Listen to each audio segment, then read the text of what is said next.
नमस्कार दोस्तों, आपका स्वागत है आपके अपने चैनल स्टडी वाइन्स ऑफिशियल पर। तो आज का हमारा टॉपिक है संविधान के महत्वपूर्ण अनुच्छेद। मैं इस एक ही वीडियो में संविधान के जितने भी महत्वपूर्ण अनुच्छेद हैं सभी को कवर कराऊंगा। इसलिए ये वीडियो हो सकता है थोड़ी लंबी बने, पर विश्वास रखिएगा जब वीडियो को पूरा आप एंड तक देख लेंगे तो आपका इस टॉपिक से क्वेश्चन गलत नहीं होगा, क्योंकि मैं बहुत ही सिस्टमेटिक वे से और ट्रिक से आपको समझाऊँगा। इसलिए बिना देरी किए हुए चलिए वीडियो को शुरू करते हैं। चलिए वीडियो की शुरुआत करते हैं और हम समझना शुरू करते हैं संविधान के महत्वपूर्ण अनुच्छेद के बारे में। अक्सर हम क्या गलती करते हैं कि जितने भी अनुच्छेद हैं इन्हें बीच बीच में से पढ़ना शुरू कर देते हैं, जिस करके ये हमें याद नहीं रहते। पर इस वीडियो में मैं आपको पूरा सिस्टमेटिक वे से इसे पढ़ाऊँगा और जो भी है सबको मैं जहाँ पर ज़रूरत पड़ेगी ट्रिक से बताऊँगा। तो ये वीडियो काफ़ी इंपॉर्टेंट होने वाली है आपके लिए। तो चलिए इसको शुरू करते हैं। तो सबसे पहले हम जानते हैं कि संविधान में 22 भाग 395 अनुच्छेद और 12 अनुसूचियाँ हैं। ये पहले मैंने आपको बता दिया। इससे पहले मैंने इसकी 2 वीडियो अपलोड कर दी हैं पॉलिटी की। अगर आपने नहीं देखी तो उस वीडियो को भी जरूर देख लेना। तो इसमें कितने भाग हैं? 22 भाग 395 अनुच्छेद और 12 अनुसूचियाँ। हालांकि अब इसके अनुच्छेद बढ़कर 470 हो गए हैं, पर मूल रूप से ये 395 अनुच्छेद ही हैं। कैसे? क्योंकि 395A, 395B, 395C ऐसे करके ये जुड़कर लगभग 470 हो चुके हैं। पर हमें याद रखना है कि ये 22 भाग 395 अनुच्छेद और 12 अनुसूचियाँ ही हैं। अब हम इसकी शुरुआत करते हैं। तो इसके पहले हम देखते हैं कि 22 भाग हैं। तो पहले भाग में 1 से लेकर 4 अनुच्छेद हैं और इसमें क्या है? तो संघ एवं उसके राज्य क्षेत्र का वर्णन है। तो जैसे आप कोई भी किताब पढ़ते हैं तो सबसे पहले उसमें क्या होता है? उसकी इंट्रोडक्शन होती है। इसी प्रकार जो भारत का संविधान है, ये भारत किसी भी गणतंत्र देश के लिए, लोकतंत्र देश के लिए उसका जो संविधान है सबसे पवित्र पुस्तक होती है उसकी। तो जो भारत का संविधान है इसमें भी पहले इंट्रोडक्शन ही होगी भारत की। तो पहले अनुच्छेद में क्या है? तो पहले अनुच्छेद में बताया है कि भारत राज्यों का संघ है, इंट्रोडक्शन है। दूसरे अनुच्छेद में बताया है कि नए राज्यों का प्रवेश किया जा सकता है। मतलब जो नए राज्य हैं अगर भारत में शामिल होना चाहते हैं तो अनुच्छेद 2 के तहत इसमें शामिल हो जाएंगे। जैसे कि सिक्किम को हमने भारत में शामिल किया था। और अनुच्छेद 3 में क्या बताया गया है कि राज्यों के क्षेत्रों और सीमाओं और नामों में परिवर्तन किया जा सकता है।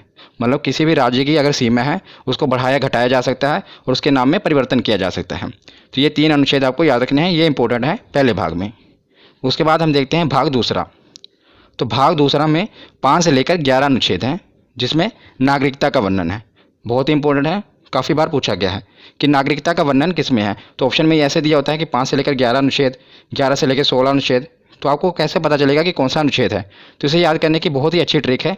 तो इसे आपको कैसे याद रखना है? इसकी ट्रिक है नागपंचमी।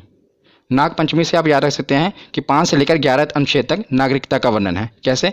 तो देखिए, नागपंचमी का नाग यानी कि नागरिकता का वर्णन, और पंचमी, तो पंचमी मतलब कि 5 अनुच्छेद से ये शुरू है। 5वें अनुच्छेद से शुरू है ना नागरिकता का वर्णन, 5 से लेकर 11 तक। तो नागपंचमी से आप इसे याद रख सकते हैं कि नागपंचमी जब भी आपके दिमाग में आए तो नागरिकता का नाग और पंचमी मतलब कि 5 से शुरुआत हुई है। उसके बाद हम देखते हैं भाग तीसरा। तो भाग तीसरे में 12 से लेकर 35 अनुच्छेद तक है और इसमें मौलिक अधिकार यानी कि फंडामेंटल राइट्स का वर्णन है। तो इसके ऊपर मैं एक स्पेशल वीडियो बना दूंगा पूरे मौलिक अधिकार के ऊपर, क्योंकि काफ़ी इंपॉर्टेंट है। पर इसमें अभी हमें इतना ही जानना है कि भाग तीसरे में मौलिक अधिकार का वर्णन है। तो मौलिक अधिकार कौन कौन से हैं? जैसे कि समानता का अधिकार हो गया, स्वतंत्रता का अधिकार, शोषण के विरुद्ध अधिकार, धार्मिक स्वतंत्रता का अधिकार, संस्कृति और शिक्षा संबंधी अधिकार और संवैधानिक उपचारों का अधिकार। तो अभी हमें इतना जानना है कि 12 से लेकर 35 तक मौलिक अधिकार हैं। उसके बाद हमें देखना है कि भाग 4A, ये काफ़ी इंपॉर्टेंट है। 4 नहीं इतना, 4A और इसका जो अनुच्छेद है वो 51A। इसमें मौलिक कर्तव्य का वर्णन है कि जैसे कि जो हमारा संविधान बना है, संविधान में हमारी भलाई के लिए बहुत से कानून हैं, पर जनता का भी तो ये फ़र्ज बनता है कि उसके देश के प्रति, तो इसलिए हमारे कुछ मौलिक कर्तव्य भी निर्धारित किए गए हैं। ये मैं कहाँ से ले गया है? तो ये स्रोत है जो है ये रूस से लिया गया है मौलिक कर्तव्य। मैंने आपको पिछली वीडियो में बताया था। जिसके रिलेटेड ये भी पूछा जाता है कि किसकी सिफारिश पर मौलिक कर्तव्य को संविधान में जोड़ा गया, क्योंकि इसे बाद में जोड़ा गया था। तो स्वर्ण सिंह समिति की सिफारिश पर वर्ष 1976 में, याद रखिएगा, वर्ष 1976 में 42वें संविधान संशोधन, मतलब संविधान में अमेंडमेंट किया गया था और 42वें संविधान संशोधन के तहत इसे संविधान में शामिल किया गया था। किसे? मौलिक कर्तव्य को। ये सब कुछ पूछा जाता है कि किस संविधान संशोधन के तहत और कौन सी समिति की सिफारिश पर। तो स्वर्ण सिंह समिति थी और 42वां संविधान संशोधन था। तो 4A के बाद अब हम आगे देखते हैं भाग 5 और भाग 6। इसको साथ ही साथ याद करेंगे, क्योंकि साथ ही साथ इसको आप याद करोगे तो बहुत ही आसानी से याद हो जाएगा। मैं ट्रिक से आपको बताऊंगा। तो भाग 5 में है 52 से लेकर 151 अनुच्छेद और भाग 6 में है 152 से लेकर 237 अनुच्छेद। ये आपको नहीं भी पता होगा तो काम चल जाएगा, क्योंकि मेन क्या पूछा जाता है मैं आगे आपको बताता हूँ। तो भाग 5 में मेनली है राष्ट्रपति के बारे में बताया गया है और भाग 6 में राज्यपाल, क्योंकि दोनों एक ही जैसे हैं केंद्र में जो भूमिका राष्ट्रपति की होती है वही किसी भी राज्य में भूमिका राज्यपाल की होती है। इसलिए मैं इसको साथ साथ कवर कर रहा हूँ, क्योंकि इस तरह आप पढ़ेंगे तो आपको ज़्यादा देर तक याद रहेगा। तो राष्ट्रपति का सबसे ज़्यादा इंपॉर्टेंट अनुच्छेद 52, इतनी बार एग्जाम में पूछा गया, हर बार शिफ्ट में पूछा ही जाता है कि राष्ट्रपति का पद किस अनुच्छेद में वर्णन है, तो अनुच्छेद 52 में। तो इसको आप याद कैसे करेंगे, तो मैं इसको आपको याद करने का तरीका बताता हूँ। तो इसको याद करने की एक ट्रिक है, देखिए अगर आप कोई चीज़ इमेज से याद करते हैं ना तो वो आपके माइंड में ज़्यादा देर तक रहती है, सबकॉन्शियस माइंड में आपके बैठ जाती है और वो चीज़ आप ज़्यादा देर तक याद रख सकते हैं। इसलिए मैं आपको इसे इमेज से याद कराऊंगा। तो आप देख रहे हैं ना अनुच्छेद 52 है, इसी डिजिट से हमें याद होगा राष्ट्रपति पद के बारे में। देखिए जो ये 2 देख रहे हैं ना, ये अब दो ऐसा लग रहा है जैसे किसी के आगे झुका हुआ है, गिड़गिड़ा रहा है। आगे आप देख रहे हैं ये 5 मतलब राष्ट्रपति। जब भी आपके दिमाग, क्योंकि जब भी आपको ये आएगा ना तो ऑप्शन ऐसे आएगा 52, ऑप्शन 53, 54, मतलब 7 वाले आएंगे और आपसे पूछा जाएगा कि राष्ट्रपति पद का वर्णन किस में है। तो आपको देखते ही पता लगना जाना चाहिए कि जो इसके आगे जो 2 है वो आपको ऐसा लग रहा है ना कि झुका हुआ है। और आपको पता है राष्ट्रपति के हाथ में बहुत पावर होती है, वो चाहे तो किसी की फांसी की सजा भी माफ़ कर सकता है। तो जो 2 है वो लग रहा है कि आगे उसके गिड़गिड़ा रहा है और माफ़ी मांग रहा है, और जो 5 है आपको देख रहे हैं ना बैठा हुआ है। तो इससे आप पता लगता है कि जो राष्ट्रपति का पद है अनुच्छेद 52 में, ये एक ट्रिक है जिससे आप इसको याद रख सकते हैं। उसके बाद देखते हैं अनुच्छेद 53। अनुच्छेद 53 में क्या है, राष्ट्रपति का पद है तो उसके पास शक्तियाँ भी होंगी और कार्य भी होंगे। तो अनुच्छेद 53 में शक्ति और कार्य का वर्णन है। उसके बाद देखते हैं अनुच्छेद 54 निर्वाचन। देखिए इसकी राइमिंग बैठी ना, 54 निर्वाचन। तो अनुच्छेद 54 में क्या है कि राष्ट्रपति का निर्वाचन कैसे किया जाना है ये उसमें बताया गया है। और उसके साथ हम देखते हैं राज्यपाल का। तो राज्यपाल का भी आप साथ ही में याद करिएगा, बस इसमें क्या करना है, +1 जोड़ना है। तो जैसे 52 है, 52 में क्या हुआ 53, और जो आपने 1 जोड़ा वो उसके आगे लगा देना है, क्योंकि राष्ट्रपति और राज्यपाल साथ ही साथ चलते हैं। इसीलिए 52 है, 52 में 1 जोड़ देना, 53 के आगे आप 1 लगा देंगे। तो ये राज्यपाल का पद हो गया। और अनुच्छेद 53 में क्या था, शक्ति कार्य। तो इसका अनुच्छेद 154 में शक्ति कार्य, इसमें भी क्या करना है, 53 में 1 आपको जोड़ना है, 1 54 हो गया और वही 1 उसके आगे लगा देना है। उसके बाद इसमें 54 में निर्वाचन था, इसमें 55 में निर्वाचन है। 54 में आपको 1 जोड़ना है और वही 1 इसके आगे लगा देना है। तो इन तीनों से आप ये तीनों साथ साथ याद कर रहे हैं, देखा कितनी आसानी तरीके से। और ये सभी 6 के 6 पूछे जाते हैं। आप एक ट्रिक से सबको याद कर सकते हैं। बस आपको क्या करना है, जैसे आपको ये इमेज से याद रहेगा ना राष्ट्रपति पद के बारे में, तो आपको पता हो कि राष्ट्रपति का पद है 52 पे, तो आगे उसकी शक्ति है, उसके बाद निर्वाचन है। तो 52 में आपने 1 जोड़ा, कितना हुआ 53, जो आपने 1 जोड़ा वो उसके आगे लगा देना 153। तो उसमें राज्यपाल का पद है, उसके आगे उसके शक्ति कार्य हैं, उसका निर्वाचन है। इसे आप दोनों याद रख सकते हैं। उसके बाद हम राष्ट्रपति के आगे देखते हैं कि निर्वाचन तो हो गया, और राष्ट्रपति को हटाया कैसे जाएगा, क्योंकि यह तो लोकतंत्र है, मतलब यहाँ पर कोई भी सिक्योर नहीं है, हर आदमी के पीछे कोई ना कोई बैठा है उसको हटाने के लिए। तो अब इसमें देखते हैं अनुच्छेद 61, ये भी काफ़ी बार पूछा गया है, महाभियोग। तो महाभियोग, इसके द्वारा राष्ट्रपति को उसके पद से हटाया जा सकता है, महाभियोग के द्वारा। महाभियोग के बारे में मैं आपको और भी बताता हूँ कि महाभियोग किसी भी सदन में लाया जा सकता है, चाहे राज्यसभा हो या लोकसभा हो। और महाभियोग लाने से 14 दिन पहले राष्ट्रपति को सूचित करना पड़ता है। मतलब जब भी महाभियोग लाना है उसे 14 दिन पहले राष्ट्रपति को यह सूचित करना पड़ता है कि भाई साहब आप पे महाभियोग लगने वाला है। तो अनुच्छेद 61 के बाद अब हम देखते हैं अनुच्छेद 72। ये भी काफ़ी बार पूछा गया है, क्षमादान। मैंने आपको बताया ना कि राष्ट्रपति के पास ये पावर होती है कि वो किसी को भी क्षमा कर सकता है। तो इसको भी आप कैसे याद करेंगे, बस दो से आपको बस यही इमेज आनी चाहिए कि जो 2 है वो झुका हुआ है और गिड़गिड़ा रहा है। 7 आप देख रहे हैं राष्ट्रपति खड़ा हुआ है, राष्ट्रपति के आगे वो गिड़गिड़ा रहा है कि मुझे क्षमा कर दो। तो इससे आप याद रख सकते हैं क्षमादान। 52 कैसे पता लगता है कि 2, तो आपको पता है कि 2 है आगे, तो मतलब राष्ट्रपति से रिलेटेड है, और उस पर 5 बैठा हुआ है, तो ये राष्ट्रपति का पद है, वो राष्ट्रपति को बैठाया गया है। और 72 में वो खड़ा हुआ है और उसके सामने 2 गिड़गिड़ा रहा है कि मुझे क्षमा कर दो। तो इससे आप नंबरों से खेल सकते हैं। तो उसके बाद हम देखते हैं अनुच्छेद 123, अध्यादेश। ये भी काफ़ी इंपॉर्टेंट है, अध्यादेश। कि अध्यादेश में क्या होता है कि जब लोकसभा और राज्यसभा की बैठक ना चल रही हो और देश में किसी जरूरी कानून की आवश्यकता होती है, तो राष्ट्रपति हस्ताक्षर करके कानून बना सकते हैं। पर मंत्रिमंडल की सिफारिश पर ही वो कानून बना सकते हैं, क्योंकि मतलब मंत्रिमंडल प्रधानमंत्री ही, उनकी सिफारिश पर ही ये कानून बनता है। आपको पता होना चाहिए कि भारत में कानून कैसे बनते हैं। आपको पता है 3 स्टेप होते हैं। पहले स्टेप में लोकसभा में वो पारित होना चाहिए, फिर राज्यसभा में, फिर उसके बाद राष्ट्रपति के हस्ताक्षर होने चाहिए। कितने स्टेप हैं, 1 2 3, बस इसी से आप याद भी रख सकते हैं। देखिए 1 2 3, तो 1 2 3 सीधे ही तीनों स्टेप हटा के सीधे राष्ट्रपति के साइन करा के सीधा कानून बन जाता है। मतलब ये ट्रिक हो गई। 1 2 3 3 स्टेप होते हैं, पहला लोकसभा, फिर राज्यसभा, फिर राष्ट्रपति। पर अध्यादेश लाकर क्या किया जाता है, इसको खत्म करके सीधा राष्ट्रपति के हस्ताक्षर कराए जाते हैं और कानून बना दिया जाता है। तो अनुच्छेद 123 के बाद हम देखते हैं अनुच्छेद 143। तो अनुच्छेद 143 में क्या है कि राष्ट्रपति को अगर कानूनी सलाह की आवश्यकता होती है तो वो सीधा सुप्रीम कोर्ट से सलाह ले सकता है। पर आपको यह भी याद रखना है कि ये क्वेश्चन पूछा गया है कि अगर वो सलाह देते हैं तो क्या वो मानने के लिए बाध्य है राष्ट्रपति। तो आपको ये याद रखना है कि वो बाध्य नहीं है, वो मतलब सुझाव ले सकते हैं, पर ये नहीं है अगर उन्होंने कोई सजेशन दे दी सुप्रीम कोर्ट ने तो राष्ट्रपति उस पर बाध्य नहीं है, वो चाहे तो माने या चाहे तो ना माने। तो आपको याद रखना है 143। ये सभी मैं आपको राष्ट्रपति के रिलेटेड बता रहा हूँ, इसलिए मैंने एक हेडिंग में सारे कवर कर दिए कि जो भी राष्ट्रपति से रिलेटेड है और ये राज्यपाल वाले। उसके बाद हम देखते हैं उपराष्ट्रपति, राष्ट्रपति, उपराष्ट्रपति। तो उपराष्ट्रपति का वर्णन है अनुच्छेद 63 में। किसमें? अनुच्छेद 63 में। तो उसमें बताया गया है कि एक उपराष्ट्रपति होगा, और अनुच्छेद 64 में क्या बताया गया है कि राज्यसभा के सभापति के रूप में वो कार्य करेगा। तो जो उपराष्ट्रपति होगा, आप देखेंगे जो राज्यसभा का सभापति होता है वह भी उपराष्ट्रपति होता है। और मैं आपको एक इंटरेस्टिंग फैक्ट बताता हूँ कि जो उपराष्ट्रपति होता है उसे अपने पद के लिए कोई तनख्वाह नहीं मिलती, मतलब उसे कोई सैलरी नहीं मिलती, पर जो राज्यसभा में वो सभापति के रूप में कार्य करता है उसके लिए उनको वेतन मिलता है। तो जो उपराष्ट्रपति को अपने पद के लिए वेतन नहीं मिलता, जैसे राष्ट्रपति को वेतन मिलता है उनके पद के लिए, राज्यपाल को मिलता है, पर उपराष्ट्रपति को उनको पद के लिए वेतन नहीं मिलता, बल्कि जो वो राज्यसभा में सभापति के रूप में होते हैं उसके कार्य के लिए उनको वेतन मिलता है। ये आपको याद रखना है। तो हमने राज्यपाल देख लिए, राष्ट्रपति देख लिए, अब हम देखेंगे प्रधानमंत्री और मुख्यमंत्री। ये साथ साथ हम कवर कर रहे हैं। यही होता है कि सिस्टमेटिक वे से पढ़ना, जिससे आप अनुच्छेदों को काफ़ी ज़्यादा देर तक याद रख सकते हैं। तो हम देखते हैं प्रधानमंत्री।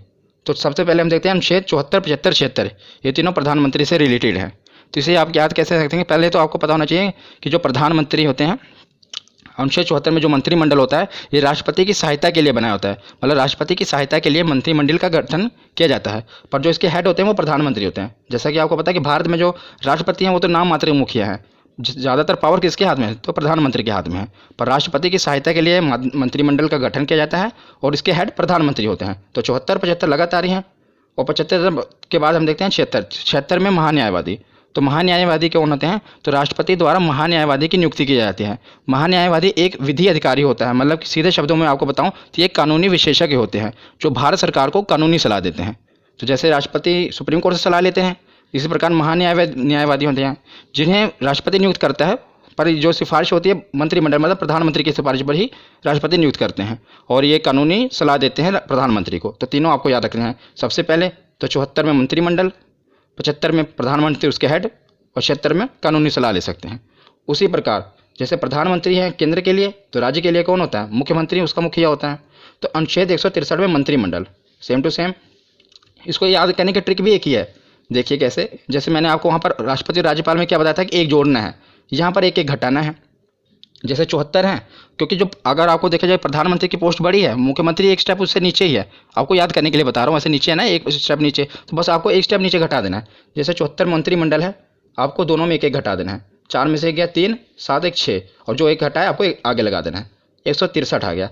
ऐसे आगे 75 में भी करना है तो 164 आ जाएगा, 76 में भी करोगे तो 165। मतलब इन तीनों से आप इन तीनों को याद कर सकते हैं। जैसे राष्ट्रपति के राज्यपाल याद कर लिया, प्रधानमंत्री का याद किया तो मुख्यमंत्री का याद कर लिया। तो तीनों साथ साथ ही हैं। मंत्रिमंडल इसमें 74 में है, अनुच्छेद 163 में मंत्रिमंडल है, इसमें 75 में प्रधानमंत्री हैं, तो 164 में मुख्यमंत्री हैं, और 76 में महान्यायवादी हैं, तो 165 में महाधिवक्ता। मुख्यमंत्री के लिए महाधिवक्ता होता है, जो काम मतलब कि महान्यायवादी प्रधानमंत्री के लिए करता है वही काम महाधिवक्ता मुख्यमंत्री के लिए करता है। और जो महाधिवक्ता है इनकी नियुक्ति कौन करेगा? तो जैसे वहाँ पर राष्ट्रपति करते हैं तो यहाँ पर राज्यपाल करेंगे। तो एक ही ट्रिक से आप इन 6 को याद कर सकते हैं। तो प्रधानमंत्री और मुख्यमंत्री तो हमने देख लिए। अब हम आते हैं संसद पर, क्योंकि कानून कहाँ पर बनेंगे? संसद में। तो ये तो आपको याद ही होगा क्योंकि काफ़ी इंपॉर्टेंट है, आपने याद किया ही होगा। संसद का जो वर्णन है अनुच्छेद 79 में है, 79, और उसके बाद 80 और 81 लगातार ही है, राज्यसभा और लोकसभा। तो कई बार क्या होता है हम इनके क्रम में मिस्टेक कर देते हैं, कई बार हम भूल जाते हैं कि 80 में लोकसभा आएगा या राज्यसभा आएगा। तो इसे याद करना बहुत ही सरल है और इसकी ट्रिक भी सरल है। सा से पहले संसद आएगा, रा से राज्यसभा, ला से लोकसभा, सरल। तो आप इसके क्रम को याद रख सकते हैं, पहले संसद आएगा, फिर राज्यसभा आएगा, फिर लोकसभा आएगा। ये तो केंद्र के लिए होगा। उसी प्रकार राज्य में भी है। तो जैसे केंद्र में बोला संसद है, उसी प्रकार राज्य में है विधानमंडल। मतलब राज्य में कोई कानून बनाना होता है तो विधानमंडल के तहत बनता है। तो विधानमंडल, और विधानमंडल में क्या होता है? विधानसभा और विधान परिषद। ज़्यादातर विधानसभाएं होती हैं और बस केवल 6 राज्य ही हैं जहाँ पर विधान परिषद है। मैं आपको बताऊँगा, ज़्यादातर हर जगह मतलब ज़्यादातर राज्यों में विधानसभा है। तो इसे आप याद कैसे करेंगे? जैसे हमने प्रधानमंत्री मुख्यमंत्री को किया, मतलब प्रधानमंत्री एक स्टेप ऊपर होता है, मुख्यमंत्री नीचे। उसी प्रकार केंद्र तो ऊपर है ना और राज्य नीचे। तो इसको भी ऐसे, मतलब टिक बता रहा हूँ आपको, तो इसको भी ऐसे ही घटाना है। 79 है, आपको एक एक घटा देना है। कितना? 9 में से गए 1, 8, और 7 में से गए 6, और जो एक घटा है एक आगे लगा देना है। तो 168, वहाँ पर संसद, यहाँ पर 168। एक ही ट्रिक से देखो आप सब याद कर रहे हैं, संसद का वर्णन और यहाँ पर विधानमंडल में। उसके बाद हम देखते हैं लोकसभा। तो लोकसभा 81 है, 81 में भी आपको 11 घटा देना है। 1 में गए 0, 8 में से गए 7, और आगे एक जो घटा है लगा देना है 170। तो वहाँ पर लोकसभा और यहाँ पर विधानसभा, इसको भी आप याद कर सकते हैं। तो विधानसभा के बाद ये है विधान परिषद। ये मतलब हर जगह नहीं है, सिर्फ केवल 6 राज्यों में है। तो 6 राज्यों में है। ये भी कई बार पूछ लिया जाता है कि बताओ कि विधान परिषद किन किन राज्यों में है। तो इसकी भी एक ट्रिक है, इसकी ट्रिक है टीबी, जुकाम। क्या? टीबी और जुकाम। इससे आप याद रख सकते हैं कि कहाँ कहाँ पर विधान परिषद है। टी से जैसे हो गया तेलंगाना, बी से हो गया बिहार, तेलंगाना और बिहार। जैसे जम्मू कश्मीर, तो ये जम्मू कश्मीर पहले था, लेकिन अब जब से ये केंद्र शासित प्रदेश बन गया है तो यहाँ पर विधान परिषद खत्म कर दी गई है। और ये पूछा जाता है कि किस राज्य में विधान परिषद खत्म कर दिया गया है, तो याद रखिएगा अब तो केंद्र शासित बन गया ना, तो जम्मू कश्मीर में। तो ये आप ट्रिक है, इसलिए मैंने आपको पूरा बता दिया, पर आपको ये भी याद होना चाहिए कि जे अब खत्म हो चुका है। यू से उत्तर प्रदेश, के से कर्नाटक, ए से आंध्र प्रदेश और एम से महाराष्ट्र। आंध्र प्रदेश भी अब जो है अपनी विधानसभा में उसने ये प्रस्ताव पारित किया है कि हमारे यहाँ विधान परिषद को खत्म कर दिया जाए, पर अभी वर्तमान में खत्म नहीं हुई है। तो कि 6 राज्यों में अभी भी है, पहले तेलंगाना, बी से बिहार, जम्मू कश्मीर खत्म हो गया, तो 1 2, यू से उत्तर प्रदेश 3, के से कर्नाटक 4, ए से आंध्र प्रदेश 5 और एम से महाराष्ट्र 6। तो मैंने आपको विधान परिषद भी बता दिए क्योंकि ये भी पूछे जाते हैं। तो हमने संसद को भी कवर कर लिया ट्रिक से, और विधानमंडल, विधानसभा और विधान परिषद को भी कवर कर लिया। तो संसद के कुछ और भी अनुच्छेद हैं जो पूछे जाते हैं, मैंने साथ ही कवर कर दिए, उसे भी देख लेते हैं। तो हम आते हैं अनुच्छेद 100 पे। कई बार पूछा गया अनुच्छेद 100 में किसका वर्णन है? निर्णायक मत। निर्णायक मत क्या होता है कि मतलब कि अगर यदि लोकसभा में किसी मुद्दे पर वोटिंग हो रही है और जो वोटिंग है वो बराबर हो जाए, यानी कि निर्णय ना हो पा रहा हो, तो उस समय क्या होता है कि अध्यक्ष महोदय अपना निर्णायक मत देंगे। तो अध्यक्ष महोदय जिस पे अपना मत दे देंगे उसे ही पारित कर लिया जाएगा। मान लीजिए कि वो हाँ के पक्ष में अपनी वोट दे रहे हैं तो कानून को पारित कर दिया जाएगा, ना के पक्ष में अपनी वोट दे रहे हैं तो कानून को पारित नहीं किया जाएगा। मतलब जबकि इसको याद रखना भी आसान है। देखिए 100 है ना, मतलब जब भी 50-50 बात आ जाए कि ना कानून का निर्णय ना हो पा रहा, 50-50 बात आ जाए, 50-50 होते हैं, तो एक वोट जो वहाँ पर अध्यक्ष महोदय हैं उनका निर्णायक मत माना जाएगा। तो अनुच्छेद 100 में निर्णायक मत का वर्णन है। 100 के बाद देखते हैं अनुच्छेद 108। तो अनुच्छेद 108 में संयुक्त अधिवेशन कब बुलाया जाता है मैं आपको बताता हूँ। मान लीजिए लोकसभा में कोई चीज़ पे बिल पर बहस चल रही है और कोई निर्णय नहीं लिया जा पा रहा है, तो क्या किया जाता है कि लोकसभा में बिल अटका पड़ा है और राज्यसभा में भी अभी पहुंचा नहीं, तो लोकसभा और राज्यसभा के दोनों की संयुक्त अधिवेशन बुलाया जाता है। ये राष्ट्रपति बुलाते हैं जब वो बहुत ही मतलब जरूरी हो कानून बनाना, तो लोकसभा और राज्यसभा दोनों को बुलाया जाता है, इसलिए संयुक्त अधिवेशन किसमें है? 108 में। उसके बाद देखते हैं अनुच्छेद 110 और अनुच्छेद 117 दोनों आपको याद रखना है। 110 में धन अधिवेशन और 117 में वित्त विधेयक। इसको धन विधेयक भी कहते हैं, धन विधेयक और वित्त विधेयक। ये काफ़ी कन्फ्यूजिंग है, धन विधेयक और वित्त विधेयक कई बार पूछे गए हैं। मतलब इसका पूछा क्या जाता है, इसकी डेफिनेशन पूछी जाती है, इसमें होता क्या है ये भी पूछा जाता है कि 10 में क्या है। पहले तो आप याद रखें 10 और धन। 110 में धन अधिवेशन और 117 में विधेयक, धन विधेयक और वित्त विधेयक। तो धन विधेयक क्या होता है, सरल भाषा में आपको बताता हूँ कि सरकार की धन लाने की प्रक्रिया को धन विधेयक कहते हैं। मतलब सरकार की धन जुटाने की प्रक्रिया को धन विधेयक कहते हैं और जुटाए हुए धन को विकास पर खर्च करने की प्रक्रिया को वित्त विधेयक कहते हैं। ये सरल शब्दों में है। और अब मैं आपको थोड़ा और इसको डिफाइन करूं तो जैसे आपको पता है विधेयक 2 प्रकार के होते हैं, धन विधेयक और वित्त विधेयक। धन विधेयक सबसे पहले लोकसभा में प्रस्तुत किया जाता है, ये आपको याद रखना है कि सबसे पहले से कहाँ प्रस्तुत किया जाता है, लोकसभा में प्रस्तुत किया जाता है। और धन विधेयक होता क्या है, जब सरकार को टैक्स से रिलेटेड कोई बिल लाना है, मतलब टैक्स को घटाना है बढ़ाना है, तो उसे धन विधेयक कहेंगे। और सरकार को बोरोइंग यानी कि कर्ज लेना है, तो जो बिल होगा, जो कर्ज लेने के लिए जो बिल पेश किया जाएगा उसे धन विधेयक कहेंगे। मतलब धन जुटाना ही है ना, बोरोइंग करना, कर्ज लेना है। और जो उस कर्ज लिए हुए धन को, मतलब जो भी सरकार ने धन जुटाया है उसको खर्चा करना है, पुल बनाना है, सड़कें बनानी है, तो वो वित्त विधेयक में होगा। तो याद रखिएगा धन विधेयक और वित्त विधेयक ये दोनों साथ साथ हैं। 110 में धन विधेयक है और 117 में वित्त विधेयक है। उसके बाद हम देखते हैं 112 बजट। 12 देखिए, इसको राइमिंग से आप याद सकते हैं, 12 बजट 2 बार बोलेंगे, याद रखेगा। अनुच्छेद 112 बजट। ये भी आपको बजट पता ही होगा कि एक साल का पूरा मतलब जो लेखा जोखा होता है सरकार की, यहाँ पर खर्च करेगी, कहाँ से इनकम आएगी, सब बजट में पेश किया जाता है। मतलब उसमें और 112 के बाद है अनुच्छेद 116। तो जब सरकार बजट पेश करती है तो कई कुछ खर्चे उसमें रह जाते हैं, जो कुछ खर्चों का वर्णन है फिर सरकार बाद में क्या कहते हैं, ये तो नहीं करेगी, बाद में 1 साल के बाद फिर बजट आएगा तब पेश करेगी। बीच में ही बजट से नहीं होता, उसके बीच में ही अलग से बिल के रूप में लाकर संक्षेप में एक बिल पास करा लिया जाता है, जिसे लेखानुदान कहते हैं। तो इस पहले बजट पेश होगा, बजट में अगर मतलब कुछ रह गया, कुछ खर्चे का वर्णन नहीं है, तो लेखानुदान में अनुच्छेद 116। तो आपको ये याद रखना है। उसके बाद हम देखते हैं, अब हमने प्रधानमंत्री, मुख्यमंत्री, राज्यपाल, उपराज्यपाल सब कवर कर लिए। अब हम आते हैं सुप्रीम कोर्ट, हाई कोर्ट पर। संसद भी हो गया कवर। इस प्रकार आपको पढ़ते जाना क्रम वाइज, इससे आपको याद रहेंगे। अब सुप्रीम कोर्ट और हाई कोर्ट को देखते हैं। तो 124 में सुप्रीम कोर्ट का गठन होगा और 131 में सुप्रीम कोर्ट के अधिकार हैं। तो 124 में क्या है, सुप्रीम कोर्ट का गठन होगा भारत में, और 131 में सुप्रीम कोर्ट के अधिकार हैं, और 148 में CAG की नियुक्ति। तीनों आपको याद रखने हैं, तीनों सुप्रीम कोर्ट से रिलेटेड मैंने पहले उठाए हैं। 124, 131 और 148। पहले सुप्रीम कोर्ट का गठन होगा। 131 में बताया कि सुप्रीम कोर्ट की क्या पावर है, कहाँ कहाँ उसका अधिकार क्षेत्र है। और 148 में है कि क्या की नियुक्ति। तो क्या क्या होता है, क्या की फुल फॉर्म है कंट्रोलर एंड ऑडिटर जनरल, और इसकी नियुक्ति भी राष्ट्रपति द्वारा ही की जाती है। इनका काम क्या है कि सरकार द्वारा जो भी खर्चा किया गया, व्यय किया गया है, उसका लेखा जोखा करना है कि सरकार ने जो खर्चा किया, जो घोटाले वगैरह होते हैं कहाँ से पता चलते हैं, वो कैग की रिपोर्ट से ही पता चलता है। जैसे 2G घोटाला होगा, जो भी घोटाले, स्पेक्ट्रम घोटाला हुआ, ये कैग ही रिपोर्ट अपनी पेश करती है, उसी द्वारा ये सब उजागर होता है कि कहाँ पर कितना घोटाला हुआ। तो और इस समय अगर मैं आपसे पूछूं कि क्या कौन है, हमारे कंट्रोलर और ऑडिटर जनरल कौन है, तो गिरीश चंद्र मुर्मू जी हैं क्या, ये भी याद रखना। उसके बाद हम देखते हैं, हमने सुप्रीम कोर्ट देख लिया, 1, 2, 4 और 2, 1, 4 हाई कोर्ट है, 1, 2, 4 सुप्रीम कोर्ट है और 2, 1, 4 ऐसे आप पढ़ेंगे तो याद रहेगा। 2-3 बार वीडियो को देख लेना, आपको पूरा कभी भूलेगा नहीं। तो अनुच्छेद 2, 1, 4 क्या है कि इसमें बताया गया कि राज्य में एक हाई कोर्ट जरूर होगा। और अनुच्छेद 2, 1, 6 में बताया गया है कि हाई कोर्ट का गठन करना है। पहले बताया कि राज्यों के लिए हाई कोर्ट होगा, और इसमें 216 में क्या है कि हाई कोर्ट का गठन करना है, कैसे होगा वो बताया गया है। तो हमने सुप्रीम कोर्ट और हाई कोर्ट देख लिया। अब हम देखते हैं, एक मैंने हेड बनाया केंद्र राज्य संबंध। इसमें जितने भी अनुच्छेद हैं ये काफ़ी इंपॉर्टेंट हैं, ये अलग से पूछे जाते हैं। आपको पहले 2-2 करके याद रखना है, 249, 250। तो 249 में क्या है कि राज्य सूची विषय पर कानून बनाने की शक्ति। तो राज्य सूची विषय क्या होता है, मैं आपको बताता हूँ कि राज्य सूची मतलब है कि वह विषय जिस पर राज्य कानून बनाता है। राज्य सूची विषय, कुछ विषय होते हैं ना जिस पर सिर्फ राज्य कानून बना सकता है, कुछ पर सिर्फ केंद्र कानून बना सकता है। पर जो राज्य सूची विषय है इसमें सिर्फ राज्य कानून बनाता है, पर और मतलब कि विधानमंडल में कानून बनता है, वहाँ यहाँ केंद्र द्वारा बनाया गया संसद में बनता है, और मतलब राज्य का विधानमंडल में बनता है। पर कुछ विषय हैं जिस पर संसद भी कानून बना सकती है, उसे अनुच्छेद 249 में रखा गया है कि जो कुछ विषय हैं जिस पर क्या है केंद्र भी कानून बना सकते हैं। और 250 में क्या है कि आपातकाल के दौरान, जब आपातकाल इमरजेंसी लग जाए, उस दौरान भी राज्य सूची के कुछ विषयों पर कानून बनाने की शक्ति केंद्र के पास है। तो दोनों याद रखेगा, 249 और 250। 250 में आपातकाल के दौरान और 249 मतलब नॉर्मल टाइम पे। उसके बाद देखते हैं 262। कई बार ये पूछा गया है, नदी जल विवाद। नदी जल विवाद का वर्णन किसमें, 262।